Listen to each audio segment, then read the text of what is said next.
আলাইকুম বন্ধুরা, আজকে আপনাদের কি দেখাবো জানেন? লাল মাটি। আমরা মাটির তৈরি মানুষ, এই মাটি দিয়ে তৈরি। কি সুন্দর লাল মাটি, পাহাড় দেখছেন? যেদিকে তাকাবেন এদিকে, এই মাটি দিয়ে আমরা তৈরি। এই মাটির সাথে একদিন আমরা মিশে যাব। এগুলি হলো লাল মাটি। এই লাল মাটি অনেক শক্ত। তাকে দেখেন না, যে পাহাড়ের নিচে আমি দাঁড়াচ্ছি, পাহাড়টা কত সুন্দর, লাল মাটির পাহাড়। তাহলে এটা হলো আমাদের নরসিংদী জেলায় সব জায়গায় এরকম লাল মাটি আছে। এরকম লাল মাটির পাহাড়টা কত সাইজ, নিচের থেকে আছে না, আমি নিচে দাঁড়াইছি না, এখান থেকে 100 ফুট উপরে এই পাহাড়টা, এই যে লাল মাটির পাহাড়। তাহলে আমরা মাটির মানুষ, একদিন মাটির সাথে মিশে যাব।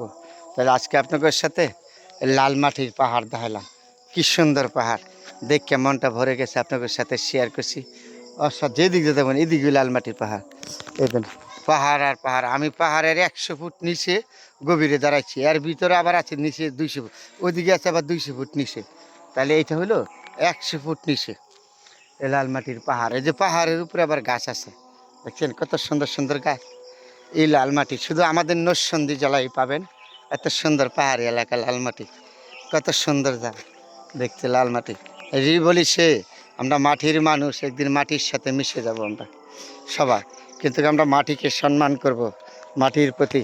এক এক জায়গায় এক এক জায়গায়। আমাদের এলাকায় হলো লাল মাটির এলাকা, তো এই জন্য লাল মাটির পাহাড় বেশি, এই লাল মাটির এলাকা। তো আজকে আপনাদের সাথে এই লাল মাটি পাহাড়ি এলাকা শেয়ার করলাম।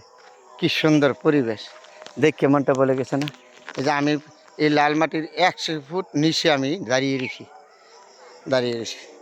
সবাই ভালো থাকবেন, ভালো লাগলে ভিডিওগুলি শেয়ার করবেন, দেখবেন এত সুন্দর লাল মাটির পাহাড়ের নিচে দাঁড়ায়া আপনাদের সাথে শেয়ার করছি। আমি আবারও বলি, 100 ফুট নিচে দাঁড়াইলে 100 ফুট উপরে হলে লাল মাটির পাহাড়। এই পাহাড়ের নিচে আমি দাঁড়াইছি।